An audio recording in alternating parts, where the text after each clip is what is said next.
সবাইকে আসসালামু আলাইকুম। রিয়াজ কিচেন থেকে আবারও হাজির হয়ে গেলাম খুবই সহজ একটি রেসিপি নিয়ে। আজকে তৈরি করব ম্যাগি অমলেট বা অমলেট ম্যাগিও বলতে পারেন, যেটা সকালে বা বিকেলে খুবই সহজে আপনারা ঝটপট তৈরি করে নিতে পারবেন। বানানো তেমন একটা ঝামেলা নেই, কিন্তু খেতে অত্যন্ত মজাদার। খুবই সহজে যেন এই নাস্তাটি তৈরি করা যায় সেটাই আজকে আপনার সাথে শেয়ার করব। আশা করছি আজকে ভিডিওটি ভালো লাগবে এবং কাজেও আসবে। ভিডিওটি ভালো লাগলে শেয়ার করে দেওয়ার অনুরোধ থাকবে এবং আমার চ্যানেলটিতে সাবস্ক্রাইব করে আমার পাশেই থাকবে। তো চলে যাচ্ছি আমি পুরো রেসিপিতে।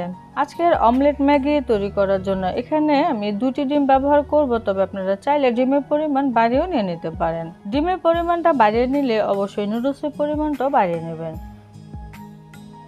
এখানে আমি সামান্য একটু গোলমরিচের গুঁড়া দিয়ে দিচ্ছি, কটা চা চামচের মতো হবে, আর সামান্য একটু লবণ দিয়ে দিচ্ছি। এখানে আমি 1 টেবিল চামচ পরিমাণে পেঁয়াজ কুচি দিয়ে দিলাম এবং সামান্য কিছুটা কাঁচামরিচ কুচিও দিয়ে দিচ্ছি এবং দিয়ে দিচ্ছি কিছুটা ধনিয়া পাতা কুচি।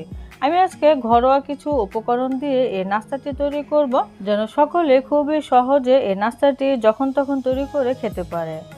তো ডিমটা মেশানো হয়ে গিয়েছে, এখন এক সাইডে রেখে দিচ্ছি। এখন ম্যাগি অমলেট তৈরি করতে এখানে আমি ম্যাগি নুডলস সিদ্ধ করে নেব। চুলায় একটি ফ্রাই প্যানে 1.5 কাপের মতো গরম পানি দিয়েছি। এখন এখানে নুডলস দিয়ে দিচ্ছি। নুডলসটা দিয়ে কিছুক্ষণের জন্য ঢেকে দিলাম, এটুকু নুডলসটা নরম হয়ে যাবে। এখন আমি নুডলস দুটোকে একটুখানি এরকম নেড়ে চেড়ে দিচ্ছি যেন এটা খুলে আসে। এটা ভাঙবো না, এরকম আস্ত থাকলে কিন্তু নুডলসটা রান্নার পরে সুন্দর লাগবে। চুলার জালটা মিডিয়াম টু হাইতে আছে। এখন এখানে আমি 1 টেবিল চামচ পরিমাণে পেঁয়াজ কুচি দিলাম এবং সামান্য একটু ধনিয়া পাতা, সামান্য একটু কাঁচামরিচ কুচিও দিয়ে দিলাম। ঝালটা যদি না খেতে চান, বাচ্চাদের জন্য যদি রান্না করতে চান, সেক্ষেত্রে কাঁচামরিচটা বাদ দিতে পারেন। আর নুডলসের প্যাকেটে যে মশলা ছিল সেটাও কিন্তু দিয়ে দিলাম। এখানে আমি সামান্য একটু চিলি ফ্লেক্সও দিয়ে দিচ্ছি। তো দিয়ে নুডলসটাকে সিদ্ধ করে নিতে হবে। তো পানিটা শুকিয়ে নিব, তবে হালকা একটু মাখা মাখা থাকতে কিন্তু নুডলসটা নামিয়ে নিব। এতে করে কিন্তু নুডলসটা শক্ত হয়ে যাবে না। তো সামান্য একটু লবণ আমি দিয়ে দিলাম, তবে নিজেদের স্বাদ অনুযায়ী লবণ দিয়ে দিতে পারেন। তো নুডলসটা নামিয়ে এক সাইডে রেখে দিয়েছি। এখন আমি সেই ডিমটা ভেজে নেব। চুলায় একটি ফ্রাই প্যান বসে এখানে 1 টেবিল চামচ তেল দিয়েছি। তারপরে তেলটা গরম করে নিয়ে আমি ডিম ছেড়ে দিব। এ পর্যায়ে চুলার জালটা একবারে লোতে রাখতে হবে, কারণ চুলা জালটা বাইরে রাখলে নিচের ডিমটা কিন্তু পুড়ে যাবে আর উপরে ডিমের অংশটা কিন্তু কাঁচাই রয়ে যাবে। ডিমের নিচের সাইডটা ভাজা হয়ে গেলে আমি এখন উল্টিয়ে দিচ্ছি, তবে অপর সাইডটা আমি বেশি একটা ভাজবো না, হালকা একটু ভেজে আবারও উল্টে দেব। আর এক সাইড ভালো করে ভাজা হলেই কিন্তু উল্টিয়ে দেবেন, তা না হলে ডিম কিন্তু উল্টানো যাবে না, ভেঙে যাবে।